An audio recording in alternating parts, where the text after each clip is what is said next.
Quel chapitre? Pas tout de suite. On est dans Hébreux. Une vieille technique d'un jeune prédicateur. On ne dit pas tout de suite où est-ce qu'on va, comme ça les gens ne vont pas lire tout de suite. On est dans Hébreux, c'est ce que je peux vous dire. Ce qu'on a vu la semaine passée, c'est que les gens qui ont reçu la lettre, les gens à qui Dieu s'adresse, aimaient s'attacher à des choses de moindre valeur. Ce qu'on a vu la semaine passée, c'est que ces gens-là aimaient s'attacher aux hommes, aimaient s'attacher aux prophètes, aimaient s'attacher à leur père. On a parlé de Moïse, on a parlé des prophètes, justement. On a parlé également de Josué. Ces gens-là aimaient s'attacher aux hommes plutôt qu'à la parole de Christ. Ils allaient se référer premièrement à leur père, à leurs conseillers, à leurs prophètes, avant d'aller voir Jésus-Christ. Ce qu'on a vu aussi, c'était des gens qui aimaient s'attacher aux traditions, aux standards, à leur religion. On fait ça comme ci, comme ça, on a toujours fait ça comme ça. Ça avait beaucoup plus d'importance que Christ. Bref, ils se contentaient de moindre. Quand on y pense un instant, on a Dieu, le Créateur, la parole, le Verbe, celui qui a tout mis en existence par sa parole, qui désire parler à nos âmes, qui désire nous enseigner, qui désire nous diriger. Et plutôt, souvent, on va entendre un homme à la place. C'est pas que c'est mal à l'entendre un conseil, mais quand tu as le Dieu de l'univers, celui qui a tout mis en existence, que lui, on a accès à lui, c'est à lui qu'on devrait aller en premier, avant d'aller voir n'importe quel conseiller. C'est de ça qu'on parle, se contenter du moindre. Quand tu peux adorer librement Dieu, que tu te mets des règles, que tu te mets des standards qui ne sont pas bibliques, on se contente de moins. L'Épître aux Hébreux a été écrite pour démontrer que Jésus-Christ est supérieur en tout point. Il est supérieur. C'est lui la source suprême de joie. C'est lui la source suprême de sécurité. C'est lui la source suprême d'espérance. En lui, nous pouvons retrouver une réelle et profonde identité. C'est lui qui peut offrir un salut parfait. C'est lui qui peut offrir une vie riche et complète. Donc, il n'y a aucune raison pourquoi on serait si prompt à s'attacher aux choses de moindre valeur. Étant donné qu'il est si grand, pourquoi je m'attacherais à si peu? Si Jésus-Christ est si excitant, pourquoi je serais excité de si peu? Jésus-Christ. Ah, Jésus. Dieu incarné. Modèle suprême d'amour. Jésus-Christ, modèle suprême d'abnégation, de service, d'humilité, d'obéissance. Il a accompli toute sa vie parfaitement à la loi. Il a vécu une vie parfaite. Et à la fin, il obéit jusqu'au bout. Il s'offre en sacrifice à la croix pour mes péchés. Il anéantit également le pouvoir de la mort en ressuscitant. Il me donne la vie. Il me donne sa vie à celui qui se tourne vers lui. Jésus-Christ, celui qui règne à la droite de Dieu, celui que présentement il est en train d'intercéder pour ses enfants, donc pour moi. Jésus-Christ, celui qui me comble jour après jour de ses richesses, jusqu'à notre glorieuse rencontre lorsqu'on va le voir face à face. Jésus-Christ, moi. Jésus-Christ et nous, unis pour l'éternité. Jésus-Christ, le roi des rois, en fait, ça nous parle aussi qu'il est mon sauveur et qu'il est mon frère. Jésus-Christ. Il n'y a rien sur la terre qui équivaut à Jésus-Christ. Il n'y a rien sur la terre qui est plus excitant que Jésus-Christ. Et ce matin, nous allons juste continuer dans Hébreux, parce que tout ça, ce que je suis en train de dire, là, ça nous parle de ça dans Hébreux. Hébreux. Livre mystique, livre qu'on ne comprend pas nécessairement tout. Il y a plusieurs choses. C'est un livre pas si simple que ça, mais avec une profondeur incroyable. Et ce matin, on va regarder la supériorité de son sacrifice. C'est Pâques. Si je vais faire une série de 3 messages sur la supériorité de Jésus-Christ. En fait, c'est le message d'un matin que je voulais vraiment faire. Les 2 autres, c'est en bonus, c'est gratuit. Pour pouvoir bien comprendre ce qu'on va toucher ce matin, on doit réaliser un peu comment c'était avant. On doit aller dans l'Ancien Testament. Puis dans l'Ancien Testament, ce qu'on peut voir, c'est que Dieu, c'est un Dieu d'ordre. Dieu ne laisse pas une grande liberté aux gens de faire ce qu'ils veulent, de la façon qu'ils veulent. En fait, Dieu a établi une façon pour le peuple de l'adorer. Il voulait ça d'une certaine façon. Dieu a demandé à Aaron, un Lévite, d'être le chef spirituel du peuple. Le vrai nom, c'est souverain sacrificateur. Non seulement ça, il leur a demandé aussi de construire un tabernacle, un temple. Et à l'intérieur, il y a une place qui s'appelle le lieu très saint. Le lieu très saint, c'est là que Dieu était pour rencontrer son peuple. C'est là, dans le lieu très saint, que Dieu était pour recevoir les sacrifices, le sacrifice offert par le peuple. Un sacrifice pour leurs péchés. C'est de même que ça devait se passer. Faites pas comme n'importe comment. C'est de même que Dieu voulait ça. Il leur a dit exactement. On voit ça dans Exode, Lévitique, Nombre, Deutéronome, les 5 premiers livres de la Bible. Et là, dans ce tabernacle-là, dans le lieu très saint, ou la place où ce que Dieu était pas, c'était pas n'importe qui pouvait aller là, puis c'était pas de n'importe quelle manière. Ce n'était que ce chef spirituel-là, ce souverain sacrificateur. C'est juste lui qui pouvait rentrer dans le lieu très saint. Puis il ne pouvait pas le faire comme il voulait, puis quand il voulait. Il pouvait juste y aller une fois par année. Et le souverain sacrificateur ne pouvait pas rentrer là comme ça, tout bonnement. Non, s'il le faisait, il mourrait. Il y avait un jugement. Tu ne pouvais pas te présenter devant Dieu muni de ton péché. Ça ne fonctionne pas. Préalablement, il devait offrir un sacrifice. Il devrait faire tuer un sacrifice. Le souverain sacrificateur devait offrir un sacrifice et arriver dans cette place-là avec du sang. Du sang d'un agneau parfait, sans tache. Le souverain sacrificateur était le porte-parole du peuple. Il ne donnait pas juste ce sacrifice-là dans son nom, il donnait également ce sacrifice-là dans le nom du peuple entier. Le peuple entier reconnaissait qu'on ne pouvait pas rencontrer Dieu sans ce sang-là. Donc, il disait au souverain sacrificateur, « Nous sommes pécheurs, toi, va porter ce sacrifice-là devant Dieu. Va plaider miséricorde et pardon à notre Dieu avec ce sang-là. » C'est pas parce que le souverain sacrificateur était bon, mais était moins pécheur, peu importe. Ça n'avait rien à voir avec le gars. Ça avait rapport avec le sang qu'il avait. Le sang d'un agneau parfait. Donc, il rentrait pas moins pécheur. Mais il venait de faire un sacrifice pour ses péchés et les péchés du peuple. Et là, il était le porte-parole. Donc, c'est comme s'il y avait tout le peuple derrière lui. Puis il se présentait dans le lieu très saint devant Dieu pour demander pardon. Et Dieu dit, je vais te pardonner. Si vous faites ça, si vous reconnaissez que vous êtes pécheur, si vous tuez un agneau, si vous faites ça, puis vous pensez que tout ça là, va vous permettre que je vous pardonne, je vais vous pardonner. Faites juste le croire et faites-le. Souverain sacrificateur, il était le messager du peuple. Grosse affaire. Là, je vais le dire, le chapitre 4. Chapitre 4 de Hébreux. Donc, ça nous prenait cette connaissance-là de comment ça se passait avant. Verset 14, on y lit, « Ainsi, puisque nous avons un grand souverain sacrificateur qui a traversé les cieux, Jésus, le Fils de Dieu. » Jésus-Christ ici est appelé un grand souverain sacrificateur. Il y en a pas, ne cherchez pas dans la Bible, il n'y a pas d'autre personne qui est appelée grand souverain sacrificateur. Une raison pourquoi il est appelé grand souverain sacrificateur, c'est parce qu'il n'y a pas personne d'autre qui a fait ce que lui a fait. Et venez avec moi dans le chapitre 9. Vous allez voir. Chapitre 9 d'Hébreux. Qu'est-ce que lui a fait de si spécial pour pouvoir être appelé un grand souverain sacrificateur? Chapitre 9, verset 11. Mais Christ est venu comme souverain sacrificateur des biens à venir. Il a traversé le tabernacle plus grand et plus parfait qui n'est pas construit de main d'homme, c'est-à-dire qui n'est pas de cette création. Donc, lui aussi, il est allé dans un tabernacle. Lui aussi, il est allé offrir un sacrifice à Dieu, Jésus. Mais ça nous dit ici, il ne l'a pas fait sur terre. Oh, il n'est pas de la création. Il n'est pas ici.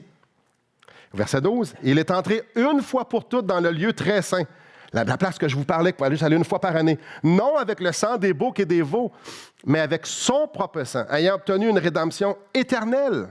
Ce passage nous en dit long sur quel genre de grand souverain sacrificateur Jésus était. C'est son propre sang. Il a emmené un sacrifice, et le sacrifice, c'était lui-même. Ce n'était pas celui d'une bête. C'était le sacrifice d'un homme qui n'avait jamais péché. Le sang de Jésus était pur. Jésus n'a jamais eu une mauvaise pensée. Jésus n'a jamais dit une parole qui n'en aurait pas Dieu. Jésus n'a jamais passé proche même de pouvoir pécher. Son sang, son être, son âme, il n'y avait rien en lui qui avait été souillé de quelconque façon. Sans tache. Regardez au verset 14 du chapitre 9. Combien plus le sang de Christ qui, par l'Esprit éternel, s'est offert lui-même sans tache à Dieu. C'est merveilleux. C'est pour ça qu'il peut sauver.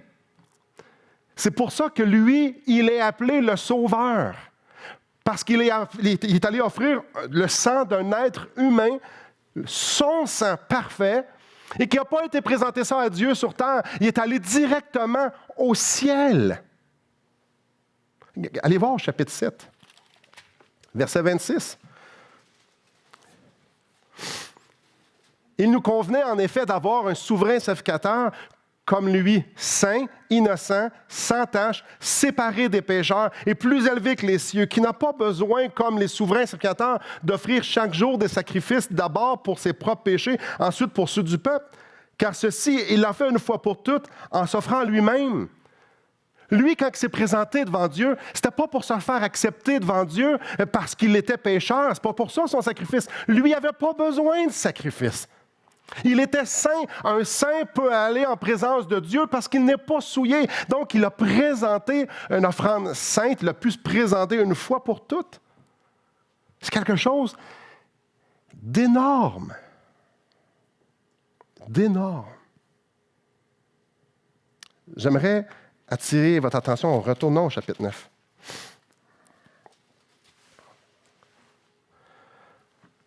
Un sacrifice saint, un souverain sacrificateur qui n'a pas besoin de donner de sacrifice pour lui-même, ce n'est que pour le peuple en arrière de lui.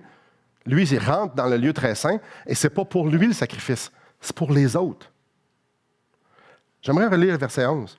Mais Christ est venu comme souverain sacrificateur des biens à venir. Il a traversé le tabernacle plus grand et plus parfait qui n'est pas construit de main d'homme, c'est-à-dire qui n'est pas de cette création. Il est entré une fois pour toutes dans le lieu très saint. Comme je l'ai dit, non avec le sang des boucs et des veaux, mais avec son propre sang. Lorsque Jésus est mort, il est allé au ciel. Et comme je viens juste de dire, c'est pour les autres qu'il est allé. Lui, il aurait pu y aller gratis. Il n'a pas péché. Mais il y avait des pécheurs dans le peuple, sur la terre. Il y avait des pécheurs qui avaient besoin d'un sacrifice. Donc lui, il est allé au ciel, représentant les pécheurs. Il est allé directement là où aucun pécheur ne pouvait aller, directement devant la face de Dieu au ciel. Donc, il est allé offrir un sacrifice qui sauve, un sacrifice qui pardonne, celui qui met sa foi dans ce sacrifice-là. C'est seulement un grand souverain sacrificateur qui peut rentrer dans la présence même de Dieu, avec assurance, avec confiance, et qui peut offrir un sang plus excellent que n'importe quel sang, qui peut être un sang parfait et pur, qui peut justifier celui qui met sa foi dans ce sang-là. Mais ce qui est intéressant, ce qui est glorieux là-dedans, c'est que nous sommes sur terre. Chers amis, combien d'entre vous vous êtes présentés devant Dieu, face à face? Il n'y a pas beaucoup de mains qui se lèvent. Un jour, ça va arriver, mais on ne le fait pas sur terre. Jésus il a dit, moi, je vais aller vous préparer une place. Je vais aller au ciel, je vais passer avant vous. Je vais mourir, puis je vais aller porter le sacrifice directement à Dieu pour que lorsque tu vas vouloir venir, tu vas pouvoir venir. C'est intéressant. Il y a beaucoup de gens qui regardent ça, qui regardent le sacrifice de Jésus, qui regardent la passion du Christ, qui vont regarder la croix, qui vont dire « Wow, c'est beau, hein? » Mais tout ça est pour une raison. Il était notre porte-parole pour que quiconque puisse y aller après. Viens avec moi au chapitre 10. Chapitre 10, verset 19. Ainsi donc, frères, nous avons, au moyen du sang de Jésus, une libre entrée dans le sanctuaire céleste. Parce qu'il a inauguré, il a placé, il a ouvert le chemin qu'on peut aller directement au ciel. Regardez bien, par la route nouvelle et vivante qu'il a inaugurée par nous au travers du voile, c'est-à-dire de sa chair. Donc, il a traversé le lieu très saint au ciel. Le voile s'est déchiré sur terre pour qu'on n'ait plus besoin d'avoir à rien sur terre. Tout se passe au ciel. Le ciel est ouvert, la porte du Père est ouverte. Maintenant, il y a du sang. Nous sommes justifiés. Les pécheurs peuvent y aller par le sang de l'agneau. La même chose. Mais il faut préalablement dire, non, Jésus, tu es mon porte-parole. Ton sang parle en ma faveur. Je veux que ce sacrifice-là soit pour moi. Va offrir ton sang, le sang que je ne peux pas offrir à Dieu. Va offrir parce que je suis pécheur. Sans ce sang-là, je ne peux pas aller au Père. Jésus, va voir ton Père, va offrir ce sang-là parfait à ma place. Et c'est ouvert. Au verset 21, « Et nous avons un souverain sacrificateur établi sur la maison de Dieu. » Il est là. Un porte-parole. Le porte-parole, comme j'ai dit tantôt, c'était celui, le souverain sacrificateur, c'était celui qui allait plaider la miséricorde de Dieu. Dieu, fais-nous miséricorde. Fais-nous grâce. Ce qu'on lit ici, c'est que maintenant, nous avons un souverain sacrificateur établi sur la maison de Dieu. Retournons au chapitre 4.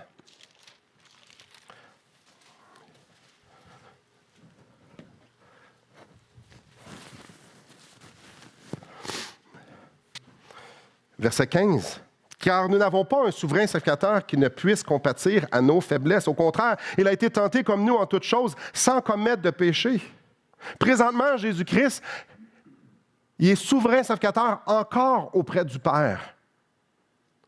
Et ce qu'il veut dire, c'est qu'il est encore en train de plaider la miséricorde du Père auprès de nous. Et ce qui est formidable, c'est que Jésus-Christ sait exactement quoi demander.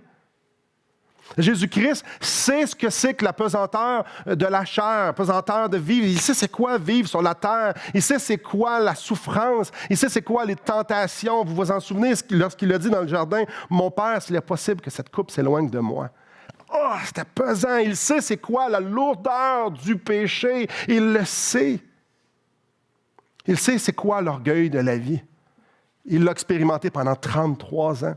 Il sait c'est quoi se faire miroiter les joies du monde. On peut voir dans Matthieu où est-ce que Jésus-Christ s'est fait tenter par Satan même. Et j'imagine que Satan, il a offert les meilleures tentations. Il le sait ce que c'est. Est-ce que ça nous parle ici? C'est qu'au verset 15, il compatit à notre faiblesse. Donc, il est le porte-parole de nos faiblesses au Père. Jésus-Christ a subi les souffrances physiques, la faim, la fatigue, la violence, la souffrance. Il sait exactement ce que c'est que de se faire tort, les injustices. Il sait c'est quoi souffrir, que ce soit autant psychologique, les humiliations, que ce soit les abandons, le rejet, les injustices, comme j'ai dit. Quand on parle d'épreuve, Jésus, il le sait. Jésus était un vrai homme. Dans Philippiens 2,7, on lit, mais s'est dépouillé lui-même en prenant la forme d'un homme, la forme d'un serviteur, en devenant semblable aux hommes. Il a paru comme un vrai homme. Jésus sait ce que c'est que d'être comme nous. Et ça, c'est extraordinaire. Ce qu'il ne sait pas, c'est quoi pécher. Ça, il ne sait pas comment pécher, parce qu'il n'a pas péché. Mais le reste, ça, il l'a vécu comme nous. Il n'y a pas une place, il n'y a pas une situation, il n'y a pas une émotion qu'un homme peut vivre que Jésus n'a pas vécu. Puis ça nous dit au verset 15 ici que présentement, il est en train de compatir à nos faiblesses. Lorsque vous êtes tourmenté, Jésus-Christ est tourmenté. Lorsque vous êtes accablé par quelconque souffrance ou quelconque désorientation, il y a compassion. Il y a compassion. Puis peut-être que lorsque vous êtes en train de subir les conséquences des péchés des autres, et ça fait mal. Lorsque les autres pêchent et nous subissons les conséquences. Lorsque les autres décident de nous abuser. Ouh! Mais Jésus compatit aussi pour ça. Parce que quand on parle de subir la conséquence des péchés des autres, c'est ce qu'il a subi à la croix. Il a porté chacun de nos péchés à chaque homme. La conséquence de nos péchés, il les a tous portés ensemble en même temps. Donc, peu importe dans quel état nous sommes, Jésus-Christ peut avoir le cœur brisé pour nous, rempli de compassion. Et il est en train de, présentement, dans la maison de Dieu, en train d'intercéder pour nous, en train de plaider la miséricorde. C'est ce qu'un souverain sacrificateur faisait. Mais il y a une autre façon aussi qu'on peut voir ça. Jésus sait également comment être victorieux, parce que lui, dans toutes ces épreuves-là, a toujours été victorieux. Donc, c'est exactement ce que ça prend à un être humain rempli de faiblesses comme nous, à être victorieux et honorer Dieu dans toutes les circonstances. C'est spécial. Lui, il sait comment résister à Satan. Lui, il sait comment résister au rejet, aux injustices. Lui, il sait tout ça. Parce qu'il l'a vécu. Quand le Père promet quelque chose, Jésus sait exactement que Dieu est fidèle. Il le sait, il l'a expérimenté. Et ça, vous dites, ouais, mais ça change quoi pour nous? Non, attendez, c'est une excellente nouvelle. Une excellente nouvelle. Dans toutes nos épreuves, que ce soit psychologique ou physique, il sait exactement ce que nous avons besoin. Donc, il nous sauve. Il a vécu une vie parfaite, peut se présenter devant Dieu en notre nom. Il lui manque quelque chose. Il lui manque du sang. Il se sacrifie, se présente en notre nom devant Dieu avec son sang. Nous sommes pardonnés de nos péchés. Il reste là, rempli de compassion pour nous. Vous nous voyant souffrir. Mais il reste là aussi pour dire, c'est de ça qu'il a besoin. C'est de ça qu'il a besoin. Présentement, telle personne est en train de souffrir et pour pouvoir avoir la victoire, je sais exactement ce qu'elle a besoin parce que j'ai été là et c'est ça que ça m'a pris. Wow! Venez avec moi dans 2 Pierre, non loin de où ce qu'on est, 2 Pierre au chapitre 1. Le souverain sacrificateur parlait à Dieu, plaidait grâce et miséricorde. Jésus-Christ est notre grand souverain sacrificateur qui continue de plaider à Dieu. Donc, papa, quand Simon est dans telle situation, ça fait mal, je le sais. Et c'est de ça qu'il a besoin. Regardez bien dans 2 Pierre, chapitre 1, verset 3. Sa divine puissance nous a donné tout ce qui contribue à la vie et à la piété au moyen de la connaissance de celui qui nous a appelés par sa propre gloire et par sa vertu. Celui-ci nous assure de sa part les plus grandes et les plus précieuses promesses, afin que par elles, vous deveniez participants de la nature divine en fuyant la corruption qui existe dans le monde par sa convoitise. Il nous promet tout ce que l'on a besoin. Ça, c'est gros, ça. Tout ce qu'on a besoin. Voyez-vous, Jésus. Par la foi, présentement, Jésus est au ciel. On ne le voit pas, je ferme les yeux, là, mais je ne le vois pas les yeux fermés. Mais présentement, il est en train d'implorer en mon nom à moi, au Père, puis de lui dire, Simon a besoin de ça présentement. Tout ce qui contribue à la piété, Dieu nous le donne. Tout ce qu'on a besoin. Si on retourne dans Hébreux, chapitre 4, verset 16.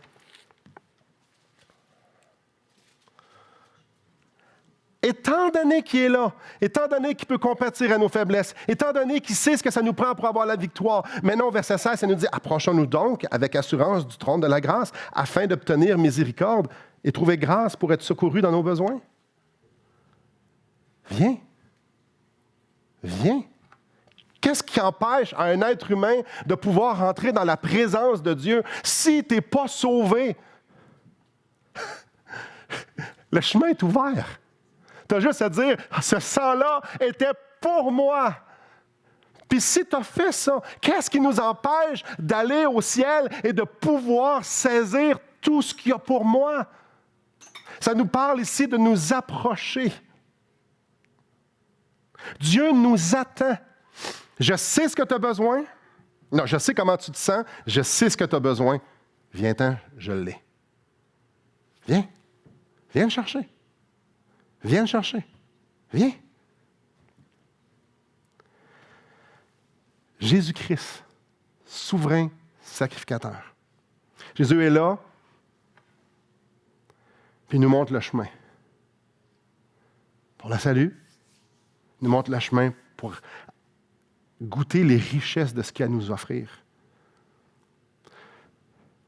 Savez-vous ce qu'on voit entre le chapitre 5 et le chapitre 10 dans Hébreux? La supériorité de l'œuvre de Jésus-Christ pour notre salut et pour notre vie. C'est ce qu'on vient de voir, là, on vient juste de faire une petite scratch sur la surface. Christ est présentement au ciel. Il a tout fait pour que nous puissions avoir accès au Père.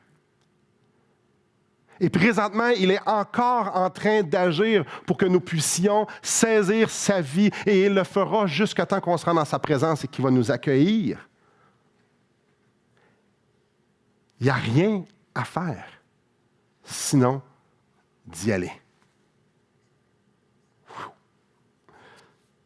Ce qu'on lit dans le chapitre 5 au chapitre 10, c'est que tout ce qui avait à être fait a été fait. La seule chose que j'ai à faire, c'est d'y aller. C'est vrai pour le salut, puis c'est vrai pour chaque sphère de ma vie. Il ne manque rien. Le salut en Jésus-Christ est un salut parfait pour tout ce qui a rapport avec ma vie présente et éternelle. Et comme je reviens dans le contexte d'Hébreux, il y avait des gens qui disaient « Ouais, mais pas si pire que ça, moi. » Salut, voyons. Oui, Jésus est mort sur la croix. Les gens le savaient qu'il était mort sur la croix, là. Ça, tout le monde savait ça, mais là, je ne suis pas si pire que ça. Certains s'attachaient à leur propre justice, se regardaient dans le miroir et disaient « Je ne suis pas si pire ». Hier, j'ai entendu quelqu'un dire « C'est sûr, quand on se compare à Hitler et Staline, on n'est toutes que des bonnes personnes. Y a-t-il quelqu'un ici qui a tué 6 millions de personnes? Non, je suis content. C'est sûr qu'on est des bonnes personnes, mais quand on se compare à Jésus, on est-tu encore des bonnes personnes? Mais ici, il y avait des gens qui se regardaient dans le miroir et disaient « Je ne suis pas si pire ». Il y avait des gens qui, lorsqu'ils ont lu ça, il y avait des gens qui... Il y avait cette volonté-là. Il y en a qui ont de la volonté. Il y en a qui ont de la volonté. Moi, je suis capable de faire ça, puis quand je dis que je vais le faire, je vais le faire. Il y en a qui sont bons. Puis là, ils ont dit « Hey, t'as un peu, là. Moi, je vais combattre mes difficultés. Moi, je vais combattre les tentations. Regarde, si je dis que je vais arrêter de faire ça, je vais arrêter de le faire. » Il y en a qui ont de la volonté. Moi, j'ai des conflits, moi, te régler ça. Dis-moi, c'est quoi ton conflit? Dis-moi, c'est quoi ton problème? Moi, te le régler, moi. Il y en a que les péchés, là, ils font face, puis bang! Hey, puis ça travaille fort, puis ils ont de la volonté, puis ça travaille. Hey, attends un peu. Pas besoin d'aller demander de l'aide, je suis capable.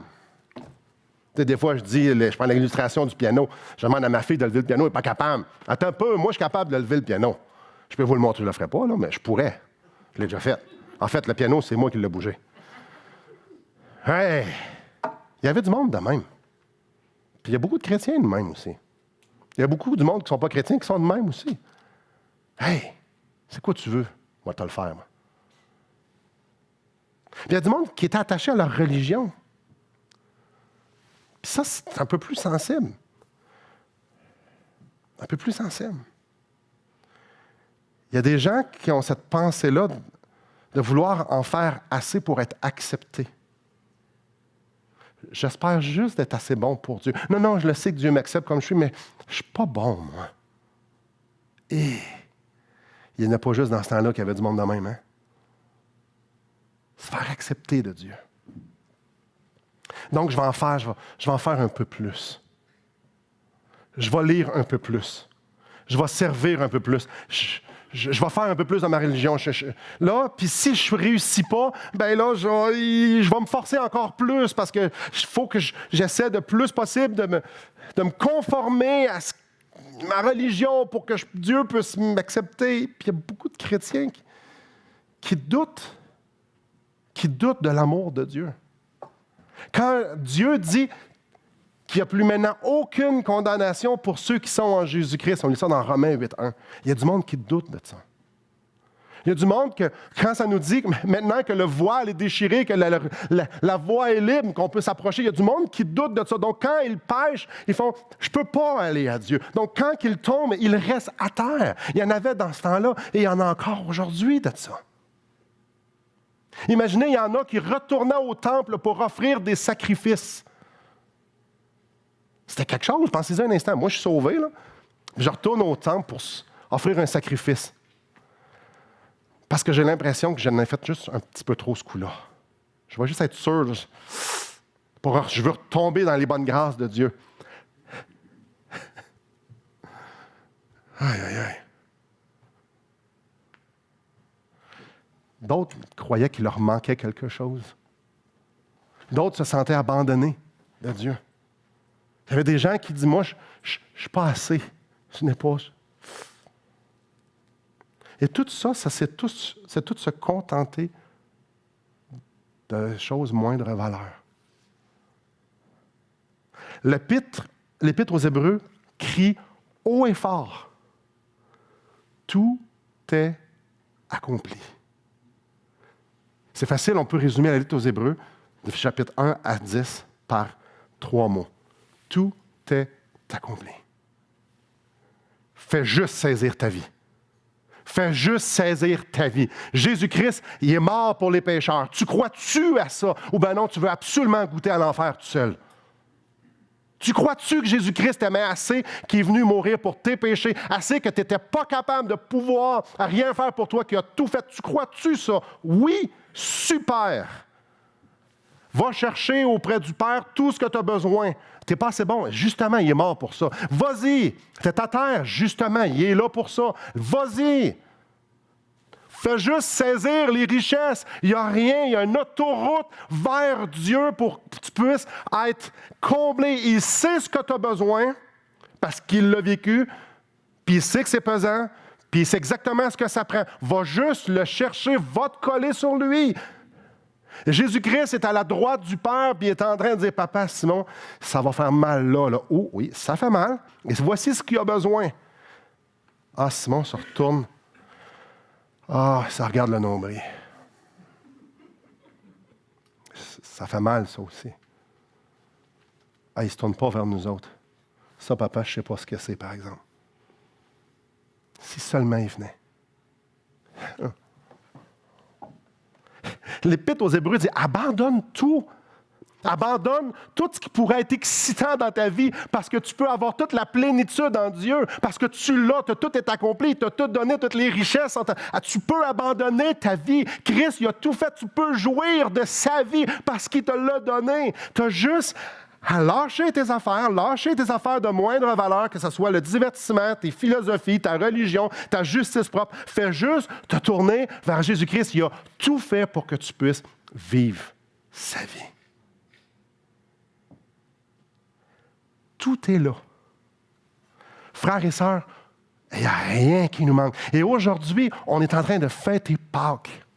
Quand Jésus-Christ a dit sur la croix, tout est accompli, ça ne voulait pas dire continuez à travailler fort pour vos œuvres. Il vous n'était pas en train de dire, il n'a pas dit au larron, oui, je le sais, tu vas être dans le paradis avec moi aujourd'hui, mais il va falloir que tu fasses une coupe de bonnes actions. Non, il a juste dit, tu crois que je peux être ton sauveur? Ben, t'es sauvé. Et ce matin, peut-être qu'il y a du monde qui entend ça, puis ils font,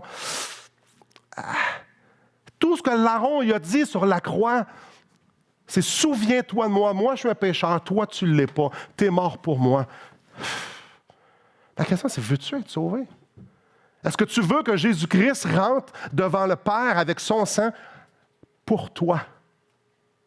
Moi, je veux en tout cas. Parce que moi, je ne suis pas capable de me rendre au ciel. Parce que moi, je suis imparfait. Et ça ne marchera pas.